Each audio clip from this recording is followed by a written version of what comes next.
इस मुल्क में मसला किसी हुकूमत का नहीं है, किसी सियासी और पॉलिटिकल जमात का नहीं है। इस मुल्क में मसला फलां और फलां चीजों का नहीं है। हम समझते हैं कि इस मुल्क में मसला सिर्फ और सिर्फ एजुकेशन का है और तालीम का है। किसी आलिम ने, किसी मुफस्सिर ने, किसी फकीह ने इल्म की तक़सीम उलूम दीनिया और उलूम दुनियाविया से नहीं की। हमारे यहाँ उलूम असरिया और उलूम दीनिया कोई तक़सीम है ही नहीं। ये तक़सीम जो लोग जिक्र करते हैं, मैं तो समझता हूं कि ये दुश्मनान इस्लाम और यहूदियत और ईसाईयत की एक प्लानिंग है कि इल्म को दो खाने में तकसीम करो ताकि उलमा और आवाम में एक फासला बने, उलमा और दानिश्वरों में एक खलीज पैदा हो। इस्लाम तो कहता है कि इल्म की दो ही किस्में हैं और वह है इल्म नाफिअ और इल्म गैर नाफिअ। आका व मौला जनाब मोहम्मद रसूलुल्लाह सल्लल्लाहु अलैहि वसल्लम ने दुआ मांगी, अल्लाहुम्मा इन्ना नसअलुका इल्मन नाफिआ। अल्लाह, हम आपसे इल्म नाफे का सवाल करते हैं। अल्लाहुम्मा इन्ना नऊज़ु बिका मिन इल्मिन ला यनफअ। अल्लाह, हम ऐसे इल्म से पनाह चाहते हैं जो नफा बख्श न हो। हमारे यहाँ इल्म की तक़सीम है ही नहीं। जो लोग उलूम दीनिया और उलूम असरिया की बात करते हैं वो शरीयत की रूह, इस्लामी फरासत और अपने इल्म की अजमत से नावाकिफ और रुशनाश नहीं है, नावाकिफ है। मेरे भाइयों, इल्म की यही तक़सीम है, इल्म नाफे और इल्म गैर नाफे। इल्म कहते किसको है? क्या इल्म रोजी कमाने का जरिया है? क्या इल्म जो मतलूब शरअ है और इक़रा बिस्मि रब्बिकल लज़ी खलक़ में जिस चीज का मुतालबा किया गया है, क्या वो सिर्फ और सिर्फ दुनियावी मनफात और मादियत के हुसूल के लिए? नहीं, इल्म नाम है मारिफत इलाही का, खुदा शनाशी का, तौहीद का, रिसालत के इल्म का। हम ये नहीं कहते कि खुदा शनाशी का एक ही जरिया है कि आप मदरसे में आके हमारा कुर्ता और पजामा पहना के बिठा दो तभी वो समझा जाएगा, वरना नहीं समझा जाएगा। नो, इल्म नाम है मारिफत इलाही का। अगर किसी रिसर्चर को, किसी मुहक्किक को किसी पत्ते की तहकीक में खुदा की वहदानियत की बसीरत हो जाए, वो कायल हो जाए, तो वही उसके लिए इल्म है।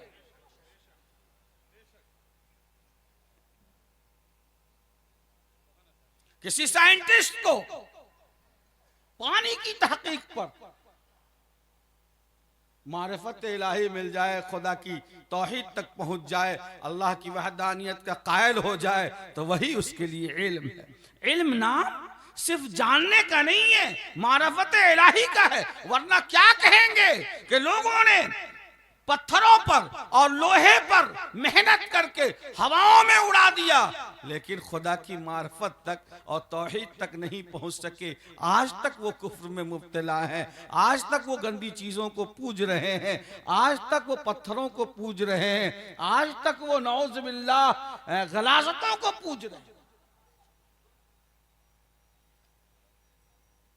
ये समझने और समझाने की जरूरत है इस वक्त। सो मेरे भाइयों, सबसे पहले तो लाजिम है तमाम मुसलमानों पर, हर हर मर्द पर, हर हर औरत पर, कि वो कुरान करीम को पढ़ना सीख लें तिलावत कुरान तशहीह अल्फाज के साथ वो जरूर सीखें और पढ़ें। कलमा याद करें, दुरूद याद करें, इतना कुरान करीम याद जरूर कर लें जिससे उनकी नमाज दुरुस्त हो जाए। मा तजूज़ बिहिस्सलाह, जिसका नमाज में पढ़ना फर्ज है, हर मोमिन के कल्बो जिगर में कुरान करीम की उतनी सूरतों का, उतनी आयतों का होना लाजिम व जरूरी है।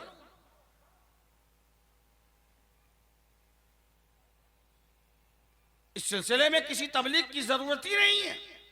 हमारे भाइयों को चाहिए कि कम अज कम अल्फाज हदीस सही तौर पर वो याद कर लें। अगर अल्फाज पे कंट्रोल नहीं है तो जरूरी नहीं है कि अल्फाज हदीस पेशी किए जाएं, आप उसका मफहूम और माना बता दें, यही काफी हो जाएगा। तलबुल इल्म नहीं, तलबुल इल्म फरीज़तुन अला कुल्ले मुस्लिमीन है। मुस्लिमतिन का लफ्ज हदीस शरीफ में नहीं है। मफहूम यह है कि हर साहिब ईमान पर, चाहे वो औरत हो मर्द हो।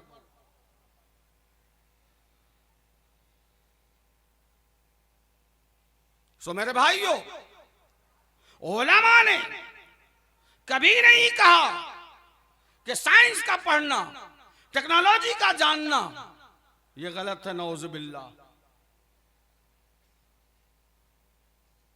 बल्कि आज के इस तालीमी बेदारी कॉन्फ्रेंस जो कि खर्रा में मुनाकिद है, मधुबनी जिले में, मैं ऑन रिकॉर्ड ये बात कहता हूं कि हमारा नजरिया यह है, जैसे कुरान करीम का पढ़ना हर मुसलमान पर फर्ज है, लेकिन मोतबर और मुस्तनद आलिम का बनना और मुफ्ती और काजी का बनना और हर एक के लिए हाफिज का बनना उस पर फर्ज नहीं है, बल्कि कौम की जिम्मेदारी है कि अपनी नस्ल से ऐसी टीम पैदा करे जो हाफिज कुरान भी हो, जो मुफस्सिर कुरान भी हो, जो मुफ्ती दीन शरअ भी हो। ऐसे लोग होने चाहिए। अगर चंद लोग भी हो गए आबादी से, इलाके से, तो गोया ये फर्ज अलल किफाया के दर्जे में होगा। कौम की वो दीनी और शरई जरूरत पूरी हो गई। इसी तरह से कौम पर फर्ज अलल किफाया के दर्जे में होगा कि वो अपनी नस्ल से कुरान पढ़ाने के बाद, ईमान और दीन को दुरुस्त कराने के बाद अपने बच्चों को आला से आला डॉक्टर बनाएं, अपने बच्चों को आला से आला लॉयर और कानूनदा बनाएं, अपने बच्चों को वो टेक्नोलॉजी के मैदान में आगे ले जाएं, आईआईटी का इंजीनियर बनाएं, यूपीएससी और बीपीएससी के लिए उन्हें तरगीब दें और एडमिनिस्ट्रेटिव ऑफिसर और एडमिनिस्ट्रेशन वाले सर्विस में, जॉब में उसे शामिल कराएं। शर्त यही है कि वो मुसलमान होना चाहिए। इट मीन्स के तौहीद और रिसालत पर पुख्ता उसकी मजबूत पकड़ होनी चाहिए, ताकि वो जमाने की रफ्तार और जमाने के बहाव में अपने दीन और ईमान का सौदा न कर सके।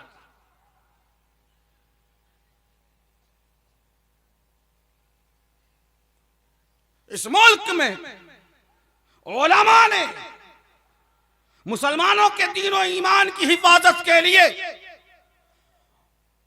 उनके ईमान के मरम्मत के लिए खर्रा हो, खजूरी हो, मधुबनी, एक एक गांव में मकतब के क़याम पर जोर दिया और हर 10-20 किलोमीटर के फासले पर ऐसा मोतबर दसगाह बना दिया कि मुसलमान दीन और ईमान सीखें और कौम अपने नस्लों के ईमान की मरम्मत के लिए उस कारखाने में अपने बच्चों को दाखिल।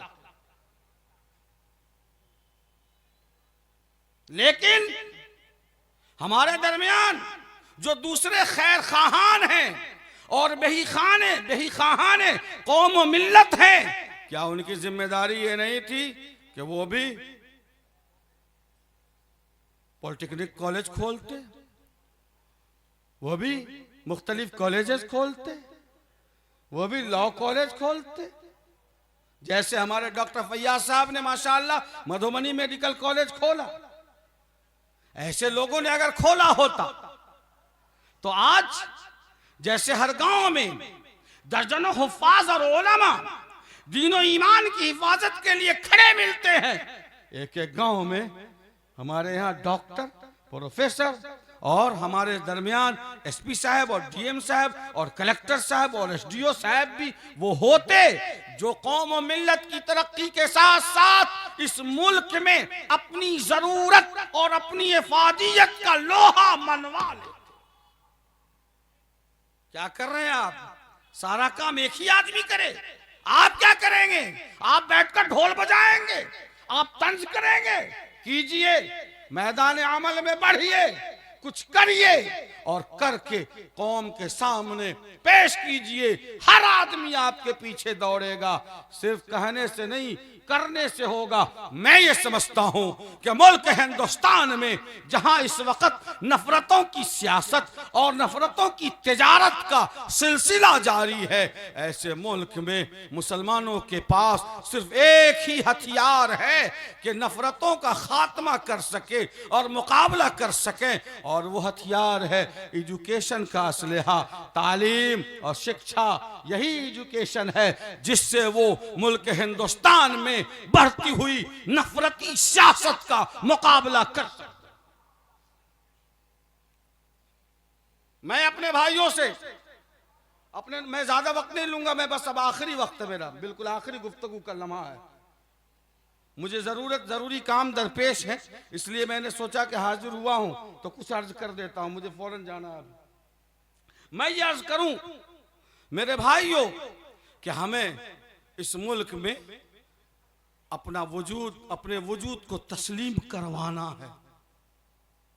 हम करवाएं तस्लीम, और हम ये तय करें कि अगर कुछ लोग आने वाले 25 से 35 तक में हमारे वजूद को खत्म करने की नापाक कोशिशें कर रहे हैं, हमारे पास कोई जवाब नहीं है सिवाय इसके कि मुसलमान सन 2025 ईस्वी से लेकर 2035 तक को एजुकेशन के लिए टारगेट करें और ये तय कर लें कि मुल्क के हर नुक्कड़, हर चौराहे, हर गली पर हमारा एक आदमी यूपीएससी और बीपीएससी तैयारी करके खड़ा हुआ मिलेगा इंशाअल्लाह, ताकि दुनिया समझेगी कि ये भी मुल्क की जरूरत है। जैसे पहले लोहा माना था, आज भी दुनिया हमें तस्लीम करने पर मजबूर होगी। ये काम कीजिए, जरूर कीजिए। शर्त ये है कि अपनी नस्ल को पहले कामिल तौर पर मुसलमान बना लीजिए, यानी नमाज, रोजा, कलमा, दुरूद, अकीदे को दुरुस्त करवा लीजिए। फिर जहां उनको तालीम दिलाना हो दिलवाइए। बल्कि मैं तो बढ़ के कहता हूं मेरे भाइयों कि मंजिल से आगे बढ़कर मंजिल तलाश कर, मंजिल से आगे बढ़कर मंजिल तलाश कर, मिल जाए तुझको दरिया तो समंदर तलाश कर। हर शीशा टूट जाता है पत्थर की चोट से, पत्थर ही टूट जाए वो शीशा तलाश कर। अगर ये काम कर ले तो इस मुल्क में फिर से एक इनकलाब के नए बाब का आगाज होगा इंशाअल्लाह। क्या हाजिरीन, हम सब इस कोशिश के लिए कि आने वाले 10 सालों को एजुकेशन के तौर पर हम टारगेट करेंगे इंशाअल्लाह। बोलिए, जोर से बोलो जरा। खर्रा के लोग, आप तो मजबूत लोग हैं भाई।